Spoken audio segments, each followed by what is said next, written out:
ನಮಸ್ಕಾರ, ನೀವು ನೋಡ್ತಾ ಇದ್ದೀರಾ ಶ್ರೀ ಮಾರಿಕಾಂಬಾ ಡಿಜಿಟಲ್ ಟಿವಿ. ನಾನು ಸೃಷ್ಟಿ ನಾಯ್ಕ್. ಶ್ರೀ ಕ್ಷೇತ್ರ ಬಂಗಾರಮಕ್ಕಿಯಲ್ಲಿ ನಡೆಯಲಿರುವ ಸಂಸ್ಕೃತಿ ಕುಂಭ ಮಲೆನಾಡು ಉತ್ಸವ 2026 ಭಾರಿ ಸಿದ್ಧತೆಗಳೊಂದಿಗೆ ಆರಂಭಗೊಳ್ಳಲು ಸಜ್ಜಾಗಿದೆ.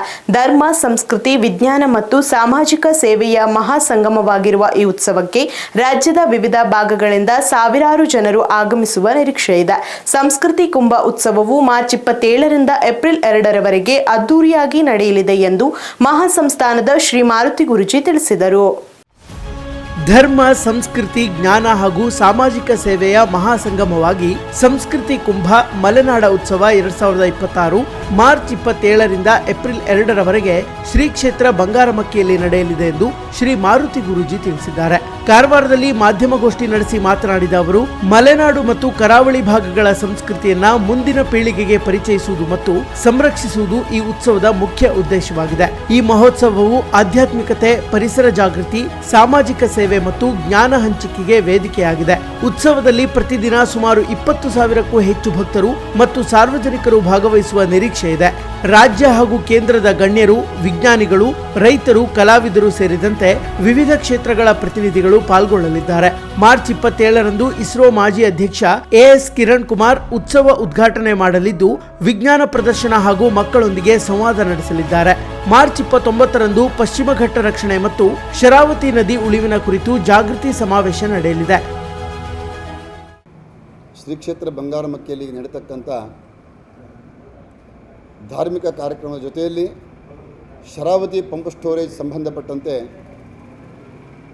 ಮಾರ್ಚ್ 29ನೇ ತಾರೀಕು ಭಾನುವಾರ ದಿವಸ ಸಹ್ಯಾದ್ರಿ ಜ್ಞಾನ ಮತ್ತು ರಕ್ಷಣೆ ಸಂಬಂಧಪಟ್ಟಂತೆ ಸಮಾವೇಶವನ್ನು ನಾವು ಆಯೋಜನೆ ಮಾಡಿದ್ದೇವೆ. ಈ ಹೋರಾಟ ಬಹುಶಃ ಇದು ಒಂದು ದಿವಸಕ್ಕೋ ಒಂದು ಸಮಾವೇಶಕ್ಕೋ ನಿಲ್ಲುವಂಥದ್ದಲ್ಲ. ಎಲ್ಲಿಯವರೆಗೆ ಈ ಯೋಜನೆಯನ್ನು ಕೈಬಿಡ್ತಕ್ಕಂಥ ಆದೇಶ ಸರ್ಕಾರ ಮಾಡೋದಿಲ್ವೋ ಅಲ್ಲಿವರೆಗೂ ಸಹ ನಿರಂತರವಾಗಿರತಕ್ಕಂಥ ಹೋರಾಟ ನಮ್ಮಿಂದಿರ್ತದೆ.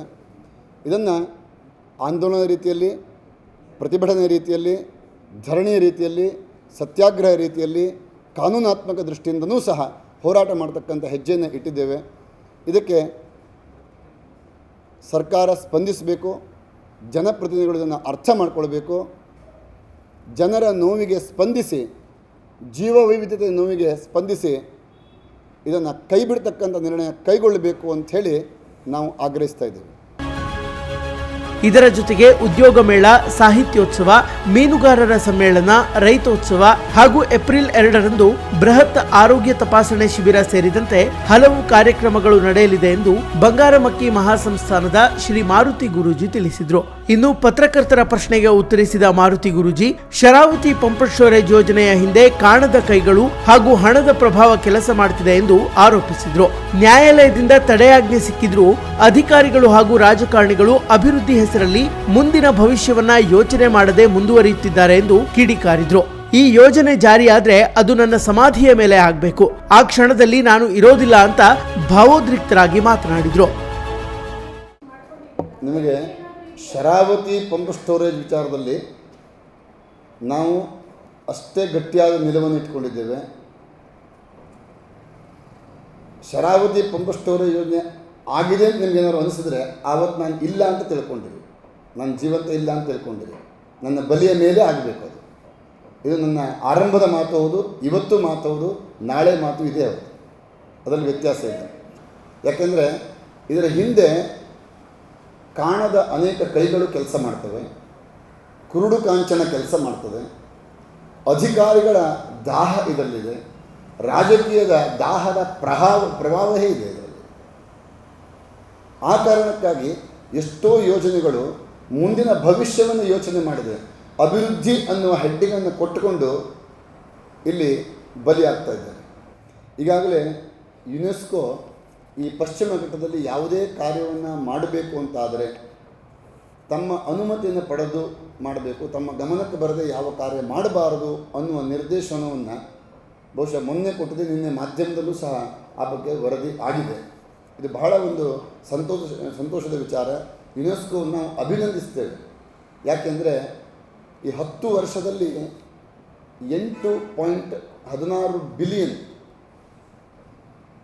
ಸಾಧಾರಣ ಇಂಡಿಯನ್ ರುಪೀಸ್ ಪ್ರಕಾರದಲ್ಲಿ 12,000 ಕೋಟಿ ವಿನಿಯೋಗ ಮಾಡಿದ್ದಾರೆ.